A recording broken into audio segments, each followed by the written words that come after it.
I convened organs of the union, that is NEC and NDC, and they objected to this offer by voting overwhelmingly for no, because of the following reasons.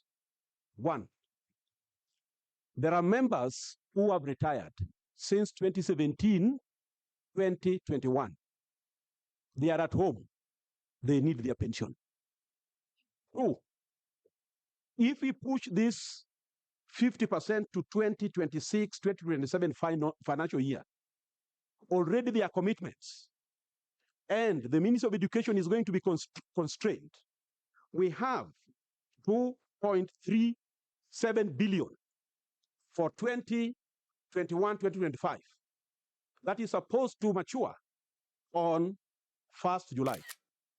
What is how much?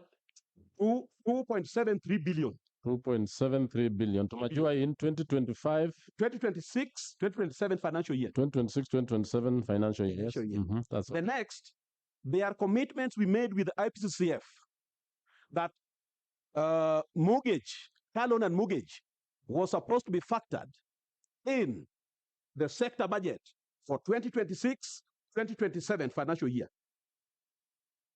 The next, we have not arrived. It can even be 10 billion because it is car loan and mortgage for all university staff. So it is not possible that you move 2017. Order SG.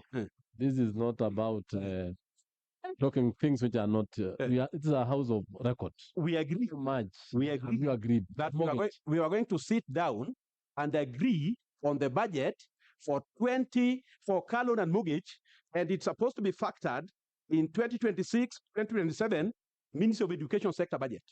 So you have not agreed on? We have not agreed on the figure. So you should not be part of the agreement of 26, 27? So that is what we are saying.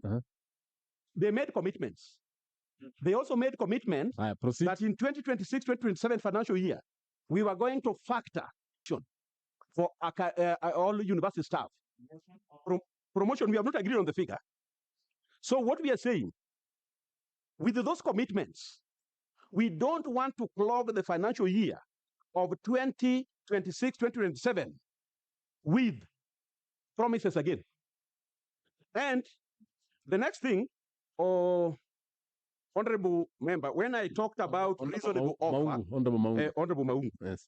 When I talked about reasonable offer, I didn't mean that this 7.9 billion was to be put in phases. What I meant there is the reasonable offer for 2025, 2029, because currently they are giving us 2%. So we said we need a reasonable offer for 2025, 2029 CBA. Not that to be split. Organs of the union have rejected the 50-50. And I don't want to promise the Honorable House that they are going to accept. They voted against it. That is you have answered your questions. And I also want, the reason why I was asking you to give us the figures of the car loan, the promotion money, and the rest is also to allow this house to think through. But now, because you have not offered, we know what is only outstanding in 2026, 2027 is the 2.73 billion. That is the only thing which is outstanding for them. These others are wish list, is it? Which we are here to discuss. No, I'm just giving, that's a direction, because if you have committed, it should actually be factual. And then we should have a figure. Yes, let's have the ministry and then the universities to answer. I think you are one. Yes. Thank you, Chair. Honorable Maungu's question on the 624 million vis-a-vis the other amounts. SRC is mandated to give advice to government constitutionally on issues relating to salaries, etc. The figure of 624 million was given by them on the basis that out of the 7.9 billion which the unions were demanding, an amount of 7.2 billion had been paid between 2017 and 2021 during the normal annual increment by each university to their members. So it became difficult for the ministry, for example, to go to Treasury and ask for 624 or 7.9 before it was agreed.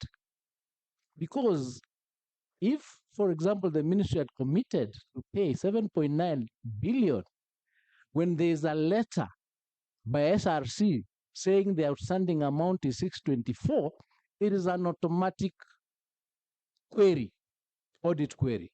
So we needed to work towards agreeing that the figure outstanding is X.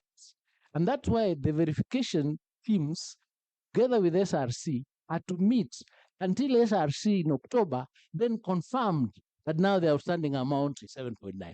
That's when our hands were unlocked for us now to move to the next stage of how much do we need, tying that to the ages. I think, Tying that to the ages. Sorry. What's the issue? I want to believe that the CS is taking us for a ride. Because You are out of order, Honorable Taitumu. not out of order. You're out of order Chair. completely. We operate on standing orders.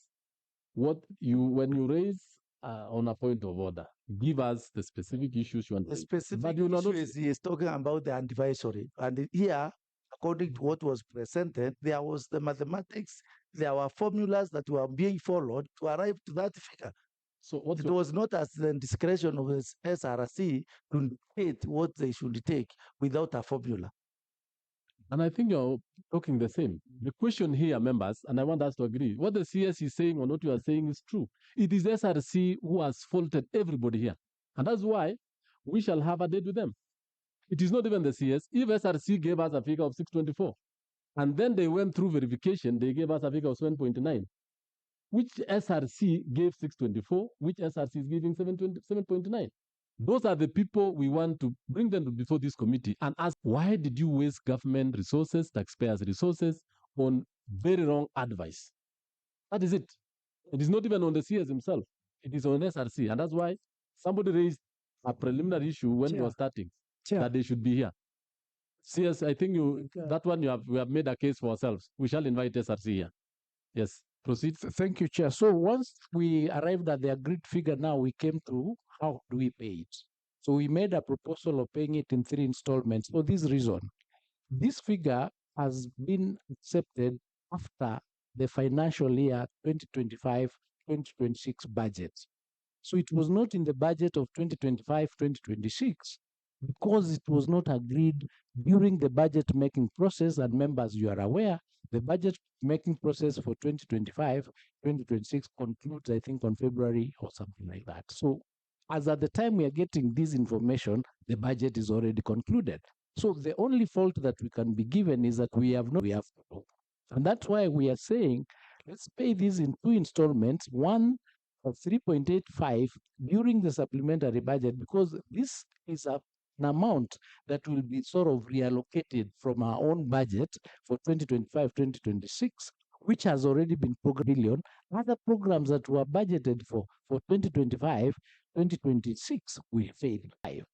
Will be factored into the budget of 2025, 2026, 2027, together with the 2.73, which has already been factored in, and that math has been done, and we are comfortable that we'll be able to meet the 3.85 and the 2.73 in the financial